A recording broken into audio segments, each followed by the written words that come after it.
In this new segment of Advisor Revelations, the DPL team will discuss how to evaluate new solutions and address current challenges and the strategies that can help you grow your firm and AUM. Welcome to the Advisor Revelation Podcast. I am Logan Cheatham, a consultant at DPL Financial Partners, and today we will be discussing how annuities have transformed from the Stone Age to the modern age. And I would like to invite and introduce my friend and co-host today, Joel Melchior. Hey, how's it going? Thanks for having me on. Thanks for joining as well, Joel. And just wanted to remind everyone and the listeners joining us today to subscribe to our favorite podcast on all of the streaming sites for updates. And if anything we talk about interests you today, please connect with your DPL consultant on our website at dplfp.com. All right, Joel, before we get into how annuities have transcended over the past decade from the Stone Age to the modern age, this is your first podcast, so viewers would love to hear about you, kind of your background and what brought you to DPL. Sounds good, Logan. Yeah, so before I came to DPL, I was actually an advisor at an RA out of Kansas City, Missouri. We really focused on retirement planning for our clients, as well as running some employer-sponsored plans. So helping clients, accumulate assets and then transitioning into the deaccumulation phase. And before that, I came from the broker-dealer world. Now I work day to day with advisors just on case design, helping find the best solutions for each of their individual client scenarios. Originally, what brought me over to DPL was just the work that DPL was doing in the advisory annuity space. I hadn't known a lot about it before coming over here. And what brought me was just that I felt, RIAs didn't have a lot of resources on the annuity side. DPL was doing so much to change that, and it was an exciting time to be part of changing an industry. And also, I think just they were driving a lot of value to consumers as well. Awesome. Thanks for sharing that, Joel. And it's always great working with you. And just with our topic today, it's just transitioning annuities from that Stone Age to the modern age. And I think the first question that I have for you, just because you do have previous experience on that broker-dealer side and as an advisor as well, how has the annuity landscape changed over the past decade? Yeah, that's a really great question. And it's completely different at this point in time. And originally when I was an advisor, I didn't even know that there was, advisory annuity products. And now these are products that have just been completely changed from before.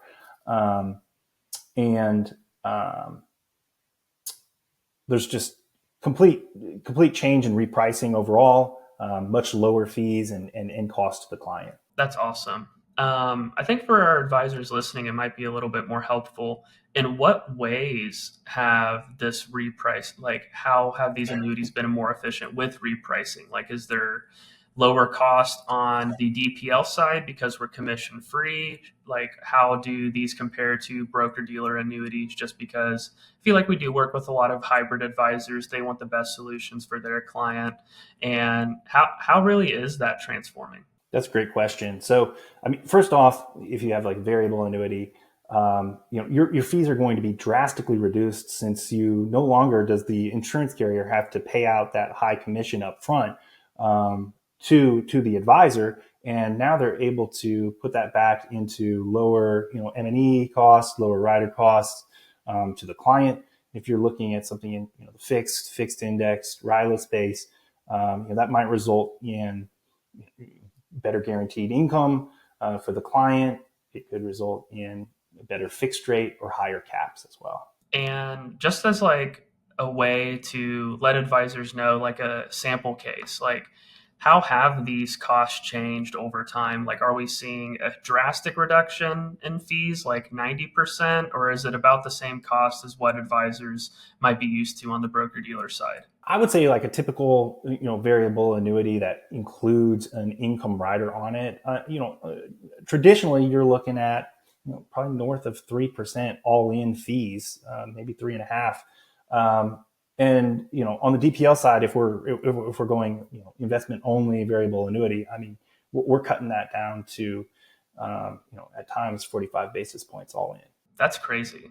And are advisors allowed to charge an advisory fee? Like, is this still a held away asset for them, or is this AUM for them? Yeah, no, and this is all this is AUM. So to the advisor, you can charge your fee directly from the annuity assets, or you can bill off their total assets as well. But I would say I've worked with advisors who, I'm thinking of one advisor in particular who came over from the broker-dealer world.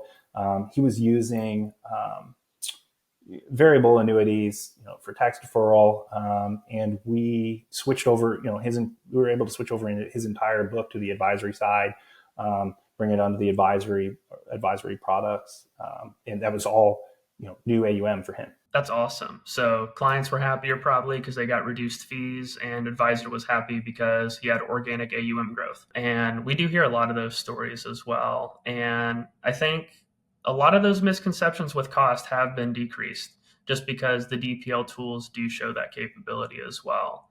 And I think another misconception advisors get is liquidity when it comes to annuities, just because, I mean, I've seen statements and stuff like that, and it's 10, 15-year surrender charges, double-digit surrender charges. Like, this is a very illiquid product, and I wouldn't really want to work with a platform that has these same illiquid solutions. So what does DPL do to really make their mark in this landscape when it comes to liquidity in annuities? Yeah, that's a really great point, because I mean, traditionally, one of the the big downsides is just the illiquid nature of annuities, and that's something that's definitely been addressed on the advisory side. So pretty much any VA is not going to have a surrender schedule anymore, which is great. So you're going to be liquid from day one, because I mean, let's face it, you're doing your best planning for clients, but life changes, right? Clients, their goals change over time. And if they're stuck in a product that has, 7, 10, as you say, even we've seen 15-year surrender charge. I mean, that just doesn't fit into what the client needs. And so, like I said, you're going to see much enhanced liquidity on the advisory side. Now, is that just for variable annuities? Like, they're the most liquid solution? Can advisors use fixed annuities or fixed indexed annuities and still provide clients liquidity? Absolutely. I mean, we even have fixed annuities now that don't have any set surrender charge on them anymore. So definitely an area of improvement. That's great for sharing, and I do think that transparency when it comes to the liquidity feature is very important. And I mean, I'm a consultant as well, and we hear that a lot. Like, that's a major concern for advisors.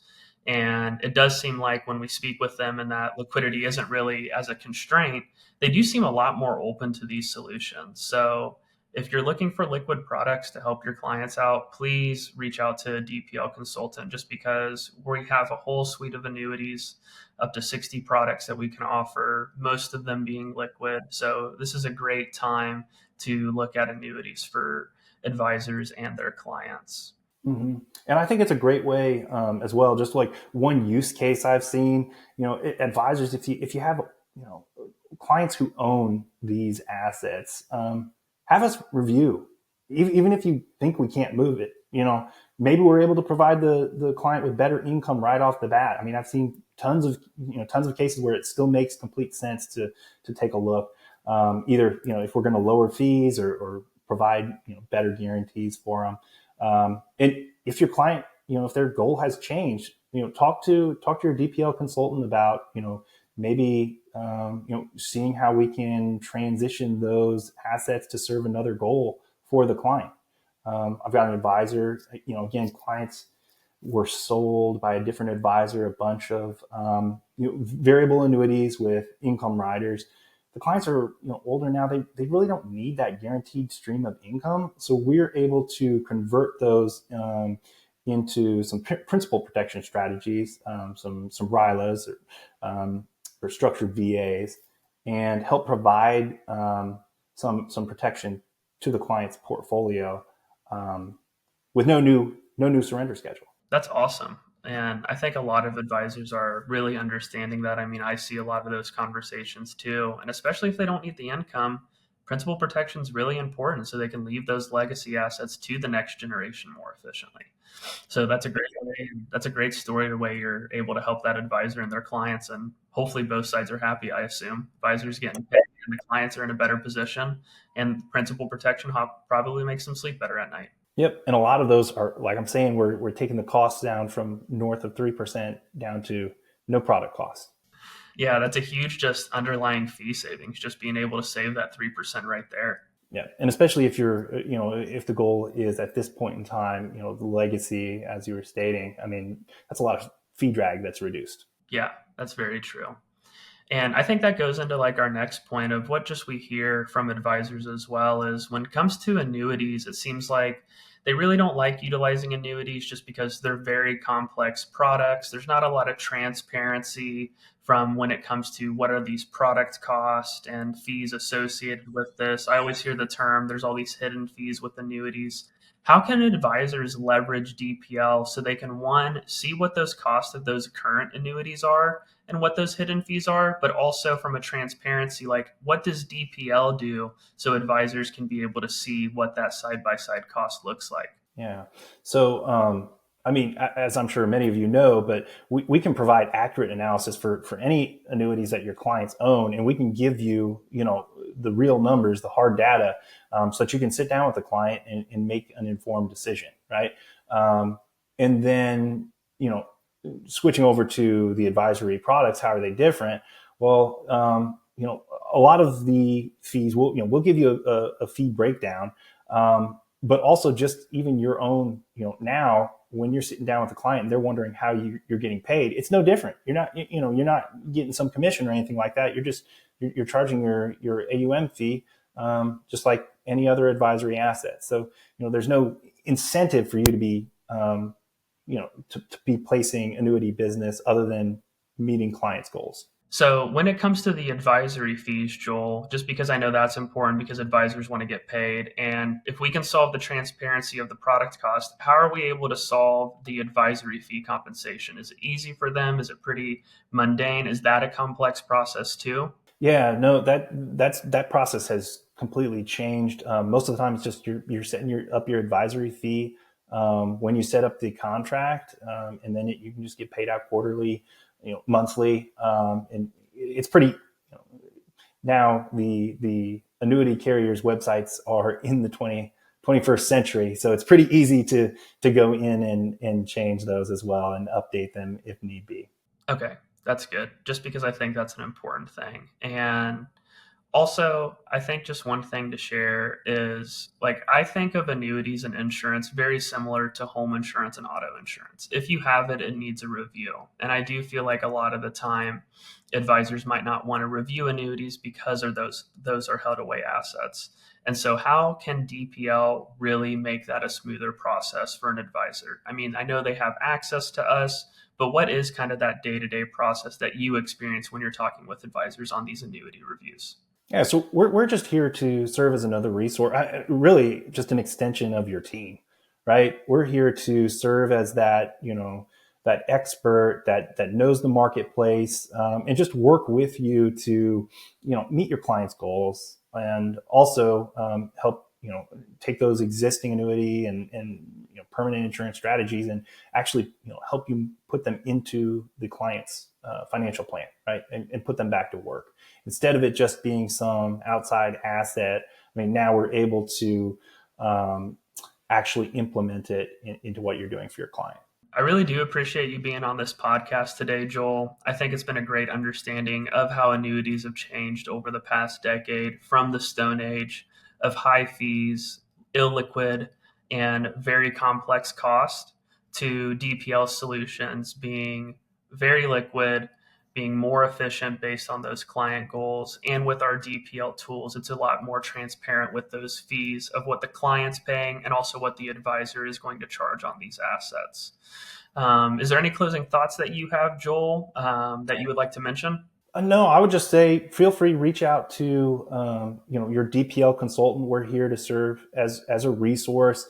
And, when you're sitting down and having the conversation with the client, that's a way to bring them good news, right? You're saying, hey, I'm doing my job. We're taking a look at your, at everything that all your assets. And look, here's, we have different options now that weren't available before. And that's always, that's great to have those conversations with the clients at the end of the day. That's awesome. And I think that's a good ending point. I do want to thank everyone for being with us today. And again, if you want to get connected, please go to dplfp.com and subscribe so you can listen to this podcast and all of our previous ones. Thanks, Joel, for being on. Thanks, Logan. Thanks for watching. Visit dplfp.com to learn how we can work with advisors like you. And please, for more updates, subscribe to this channel.